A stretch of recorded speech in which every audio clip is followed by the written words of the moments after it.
February 25th, 2024 is a day that seems to be talked about in a different way than law enforcement, okay? I want to explain that, as I want to be clear about it, is that in the beginning of this case,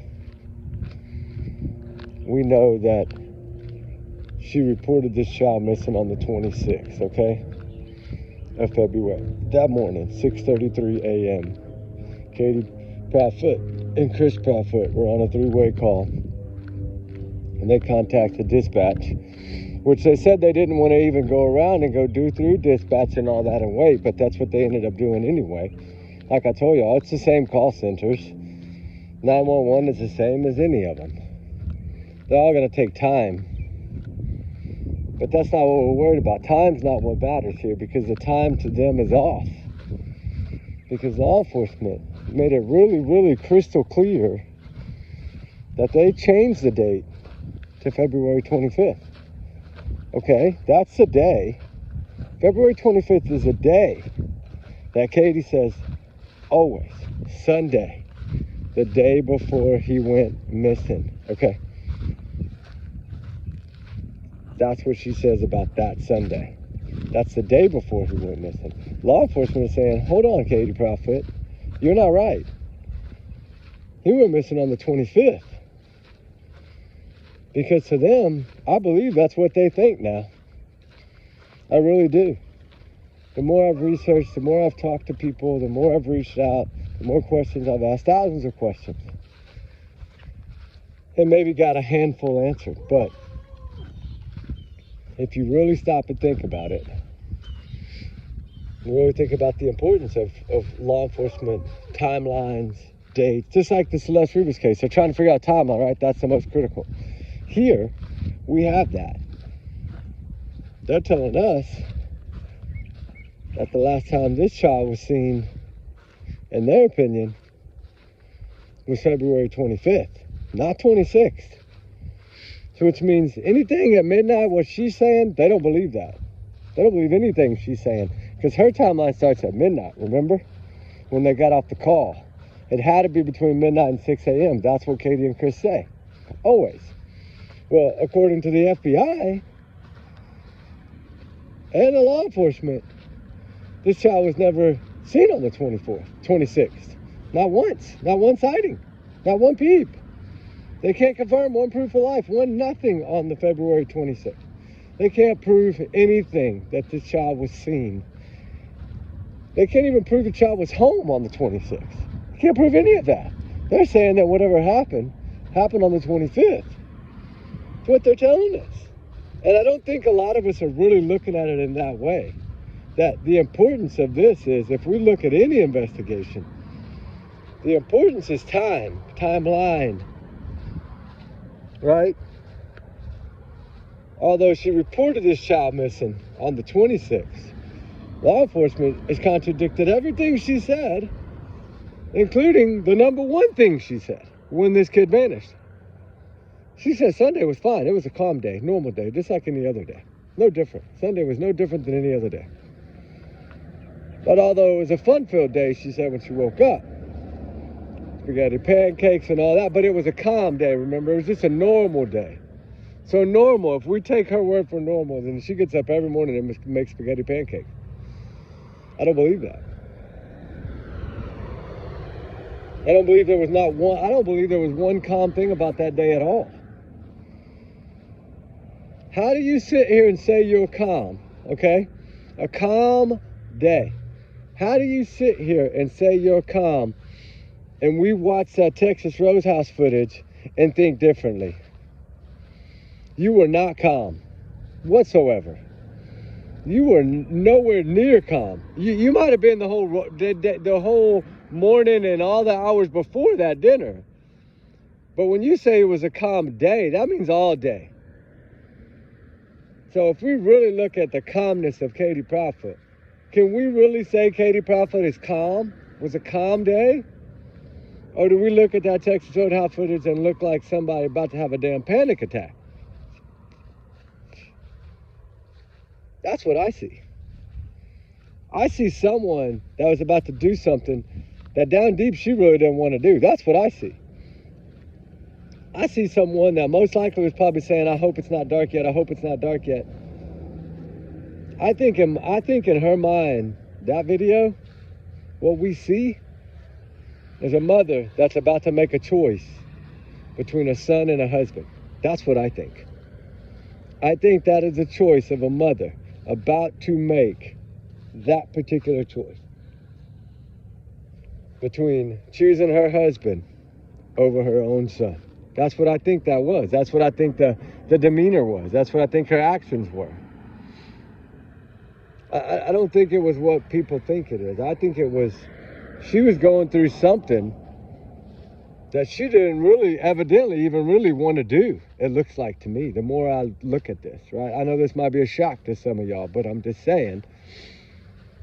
She talks about a calm day when we know that that's not true. She tells us a day, February 26, 2024. That's the day, she says. But that's not the day law enforcement say. Well, when it comes down to how we follow our justice system and who we listen to law enforcement before we listen to the others, right? Because they're the ones that are going to make sure justice is done in the end. So if they're already pushing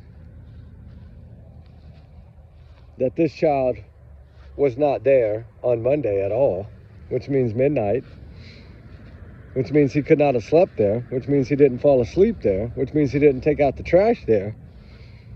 That's what it is. They're looking at the dog picked up 0, okay? That's what they're thinking in their mind. The dog picked up not one trail of this kid, but a trail of someone from in that home, but not Sebastian.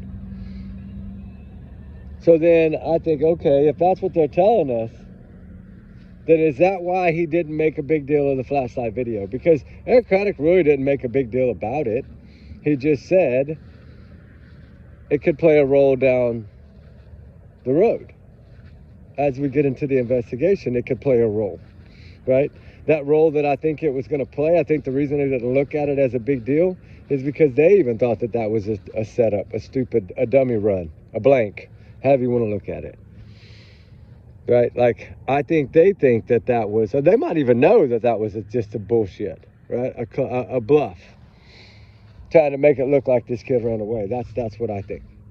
And that may be what law enforcement thinks. But then where do they hit their wall? They hit their wall because that 12.5-hour gap in time difference. You got to remember, for somebody that wants to make someone disappear, 12 hours is like a year, right? If you're told you have 12 hours to hide that Easter egg, you're going to make sure nobody ever finds that Easter egg if you got 12 hours to hide it, right? So, they had 12 hours to hide this kid. 12 hours. Okay? I am a little concerned about the call that came in that morning around 7:28 a.m. I'm learning a little bit about a sandy blonde-haired boy matching Sebastian's description in a vehicle with a bag over his head, a bag being placed over his head while there's someone else was driving. I would really like to know what that is, but that's that morning. I don't think it doesn't go with my timeline, because my timeline, that kid was gone by 6:39 or 6:40, 6:35 or 6:34 or 3 p.m. I'll just call it 6:33 p.m. I think he was gone at 6:33 p.m. I think they called law enforcement at 6:33 a.m. It's a plan. Remember, if we're going to think of it as a plan, everything is about time. How much time do we have to get this kid out of town? Right? So if we're thinking that this child took out the trash and he made a loud noise in his room, she knew that was going to turn into something not too good in her favor. But was that part of her plan? Was their plan always to make it look like? Because to me, they make it look like this kid was home. I think and the things that she says. Just like in that interview, she says when we first got home, she doesn't say, well, Sebastian, we went inside and winded down, took showers, took baths, did homework, checked the schoolwork. None of that. She just goes to, he took out the trash. That's the first thing she says. When they got home, he took out the trash. That's his chore. Okay? So why didn't he just take out the trash before y'all even went to go eat dinner? Why not go ahead and do it then? Right? Because it wasn't dark. That's why. She chose everything in the night. They chose all this stuff to end in the dark. The end of their day, the dinner. She waited for the darkness to know that nobody would see anything, in my opinion. She left that roadhouse with one plan in mind, and that was meet someone and hand this kid off. And then go home and do what you do. We'll talk at 9 to 12. We got to make sure we stick to the plan. That car pulls up, we need to be already on the move to make it look like. Make sure the headlamps are turned on bright. And make sure that those lights are visible. We need that to be seen. And I think that that was some kind of plan. To have somebody stand over there and have Katie walk out there across that ditch. She knows that little area better than anyone. So her to walk out there with a headlamp on and meet him, kind of go off camera a little bit. And then I think it was turn off your lights. All right, now you run back to the house. They're not going to see you. They're going to think that this is a one-way. Someone came out of that backyard and left with this person. Perfect plan. That's what they thought. But when Katie started running back, she didn't realize that she had just turned the headlamp to the lowest setting instead of on off. So I think that's why the dimmer light was picked up with her going back. I think it was a lower setting than the original setting when she came out of that backyard. That's my thought. There's no proof of that. That's just my thought. But it makes sense because the proof of life photo that I now believe is the proof of life photo. It's what law enforcement showed the father, Seth Rogers. That picture of the roadhouse, that's the last sighting of this child. So now I understand why they changed the date. Because they firmly believe they couldn't prove that this kid got out of the home, which is what they were trying to prove. They were trying to prove that yes, he did get out, and they couldn't do that. So with not being able to prove that this child got out of the home, they were left with, how did he get out of the home? Then the question being asked by the detective in the back room, did he ever make it home? To even go missing from that house. Because they always say in the flyers, last seen in the Stafford Court area. Never said anything about it as home. They always give us the last known area. Right? He was seen leaving that area, or does that mean he was seen coming home in that area, but he never made it home? Does that mean that the store camera caught him coming back from the roadhouse, but that no other camera after that did? I don't believe that, because I think the last sighting is the Texas Roadhouse. And that proof of life, I didn't catch it at first, but I do believe that is what makes me, that is the reason I feel this way. Is because that's the picture they used for Seth Rogers. But, you know, they never leaked that Roadhouse video. That wasn't leaked by police. They were never intended for us to see that. Why is that? They showed it to the father as proof of life, but they wouldn't release that video to the public. It just got released sneakily. It leaked. That's what happened. Someone paid a little money, got it, and it leaked. That's all it is. That's just a leak. Cost somebody a pretty good chunk of money, probably. Yeah, and it's good, but we still don't have all of it. Because if you'll listen to Jennifer Coffin Docker, when she talks about that video, she said, I have the full video entire. Which means probably before they came in, all the way through I don't know, maybe the whole thing is out now. I really don't know. But that doesn't matter, because all that shows us is the nervousness, the jitters, Katie was scared. She was nervous.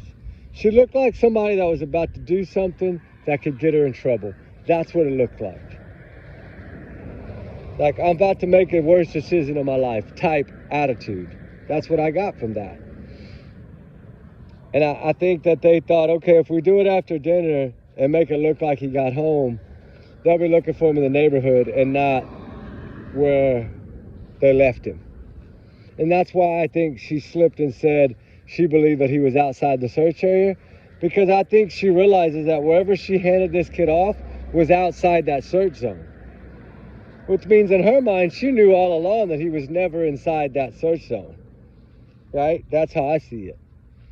Because if it's true, and I can get this clip, and it is a proven clip that that light bulb was being taken down by Katie on Saturday, that would be huge. I'm working on it.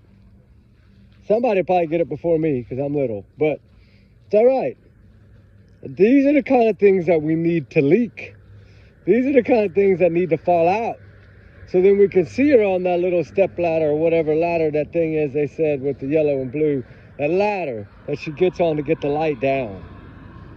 And what I'd like to know is, can we see this? Can we see the camera before?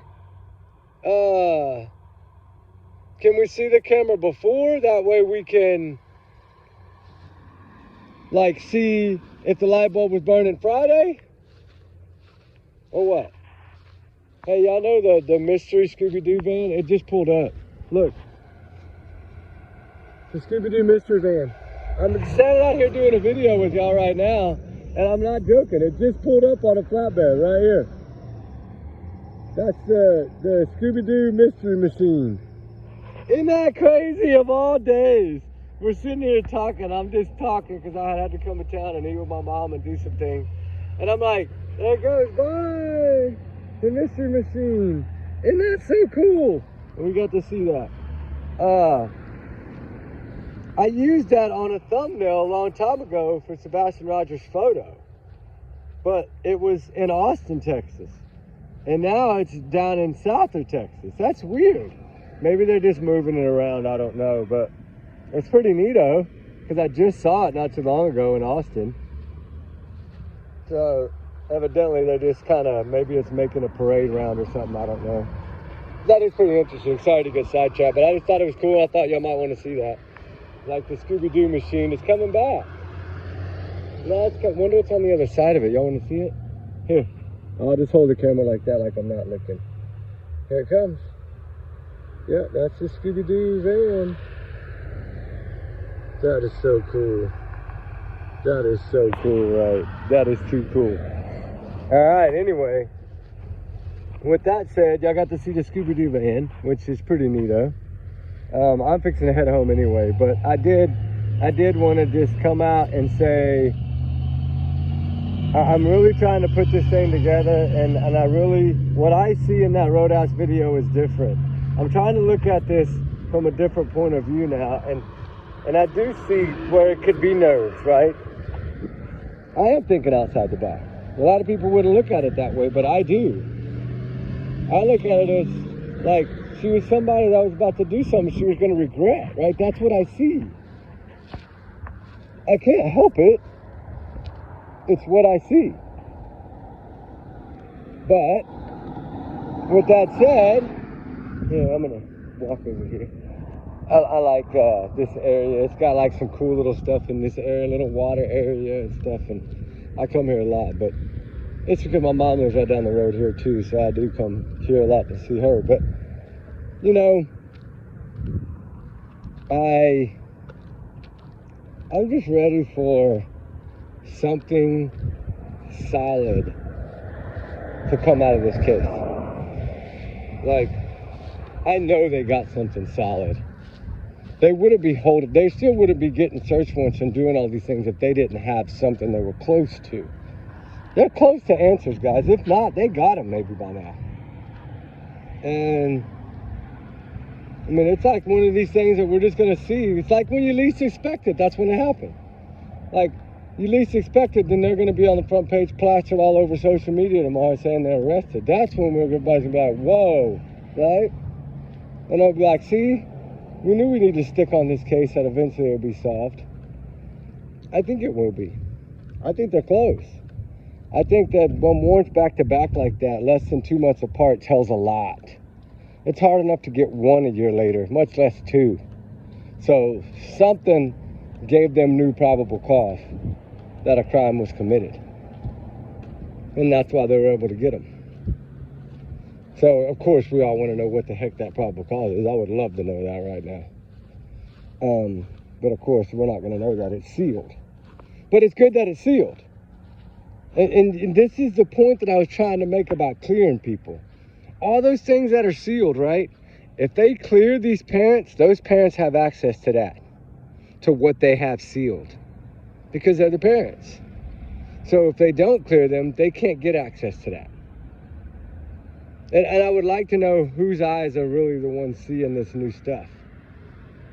Is it everybody's eyes? Because what's odd to me is that this update comes after both warrants were served. And a good little chunk after. April to May, May to June, June to July. Yeah, quite a bit after. They put that out. And I think it was a cover-up. I think that they're trying to come out in their own roundabout way and just say, hey, quit focusing on the flashlight video because it was a dummy run, and let's look at the real facts. And I think that may be where they're at. And if that is true, because really, if that is a dummy run, then that video says nothing. Yeah, it'll work in court as a little tool to say, look, y'all even staged it, right? They even staged the fake runoff by this child, a fake runaway. They had a plan. But I'm telling you, what they didn't realize is that the light was going to be seen going back to the backyard. That's where the mistake occurred for them, I think. And then that morning, it was all about getting all the surveillance footage. She wanted to make sure she wasn't caught anywhere else. Because if she was caught red-handed, I'm sure she wanted to know that, right? Like they were covering every step. Double covering it, I think. But I think that she was, that Roadhouse clip, I think, is basically that jitter and nervousness, looking around, paranoid, is because, like I said, I think she was fixing to do something that down deep she probably really knew wasn't the right thing to do. But once you've done it, you've done it. There's no taking it back. And that shows that, you know, if that ends up being right, that was nerves, say, because she knew what she was about to do. She knew somebody's going to drive by there and she was going to see their car and have to check out and leave and go pass off her son. If that is really what it was, that is really eating her alive right now. Because she's thinking in her mind, whenever somebody talks about that Roadhouse footage, it probably makes her nervous. So right now, the way I'm talking about it, if this is kind of how this bubble unrolled or unrolled off, then she's really nervous. And that's what I say. It's like pushing buttons. That's what we try to do. True crime will push buttons to get a fire into their ass, right? The more they talk, the more we learn. That's why I like it when Daniel talks. Even though he makes no sense and he talks like an evil stepdad, he still at least gets some stuff out there for us to grab. But, you know, Katie, it's reminding me a lot of this new case, this Melody Buzzard, where the mom knows something but won't talk. That's kind of how I feel about Katie and Candace and a lot of these cases. And I explained it earlier in a video of Jack and Lily this morning. I've been in town most all day, doing lots of stuff. But I will say that I think that I can almost positively say, I bet you Katie is so nervous right now. Like now that all this stuff's coming out about the warrants and everything is getting in the spotlight and building that momentum, I think she's getting nervous. Is like, because, you know, they always tried to shut up the public. That's what they tried to silence, was the public, the social media and the public. They tried to leave it only to law enforcement, yet they're saying all these praises to law enforcement, but yet they go against all that praises at the year anniversary and try to say that this video has something and it's going to break this case. And the news lady reaches out to the sheriff's office about the video, and she tells them, sheriff's office tells them that it had no relevance to the case. It was debunked. It was an old video. It's bogus. It's no good. But yet they still used it, and the news still allowed it. You get what I'm saying? They do have a few people fighting for them, but that news lady is their friend, so she's going to try to help them in any way I guess she can. Although it does ruin her a little bit in her career, I think. But, you know, that's just my opinion. I think Nick Barris has been straight out on this. But I think he might have also been not necessarily silenced or shushed, but kind of pushed to the wayside a little bit. Because he's the one that was fighting about this flashlight video and all that. Remember, he's the one that released it. But still, we have no information, no confirmation from Eric Craddock or from FBI that this is debunked. We don't have any, no one person has put their name on it. The only person in those articles, that detective Brandon Carter, he's the one that pretty much did that whole article, minus a few little pieces of it. But it didn't say in there, FBI officer so-and-so says that this video is debunked. No, it didn't. It wasn't like that. And he's saying that the theory is proven to not be. Well, yeah, it might not have anything to do with, that might not be Sebastian in the video. We get that. I don't think it is, because I think he was already gone. But it's the point of, will it help or stand to anything in trial? Or was it just something random that has nothing to do with it? I mean, I don't really believe in coincidences, not that many of them in a row, but I mean, I guess you could say that, you know, maybe it is nothing, but I don't see it as nothing. Because the tests that I've done, I know that it's not nothing. And there's only one thing really it could be, and that is lanterns that are more than 400 lumens. I mean, that's the only way that you're going to see it. So, no, I don't believe it's headlights. I don't believe any of that. And I never did. I've always believed it's some kind of headlamp or headlight. Some kind of hiking headlamp. That's what I think it is. Something with multiple settings. That does have dimmer lighting, because that's dimmer on the second round of that light. So, I don't know. I don't know what is all going to come of everything, but I do know that things are picking up again, and my strong belief is back. I do think now that they got way more. I think that from whatever they had before that helped them get the warrants, now that's even stronger, right? Because whatever they grabbed in February led them to be able to draw another warrant a few months later in April. So they're following a pattern of something they're learning, or something that left clues, and now they're tracking those clues down, or they're getting those devices, right? Because a lot of times people will just throw old phones in the bottom of a drawer somewhere, and that's where they sit, right? Until you eventually clean house every couple of years and you throw it all away.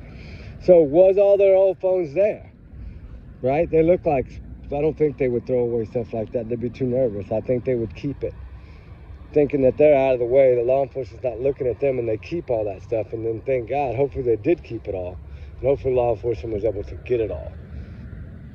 But the camera thing, I still think that the cameras that they confiscated are going to be the flies on the wall. I really do think so. Because can you imagine? I wish we could hear all those cameras, see and watch and see how their everyday life was during all this was going on. See how many phone calls were they standing outside talking on the phone? Was one of them trying to hide from the other and talk on the phone out front yard or something, and camera get them? Right? That's what we hope for. But I'm sure it's a lot. It's a year's worth to listen to and look at. So it's going to take a while. But anyway, we'll see what comes of all this. I'm curious about that new thing about the light bulb video. I wonder if it's true. Remember I told y'all I had heard about another video, but I didn't know exactly what it was. Well, I did learn today that from someone that this video is possibly Katie taking the light bulb out, which looks to be not a ring camera light bulb. Not the ring camera brand, but another brand, but like, you know what I'm saying? It's the camera and the light bulb that you can control with your phone. And that was on Saturday. So if that is the fact, and that comes out to be true, do you realize what a big door this opened? That would understand why they would go get 2 different warrants in a matter of 2 months.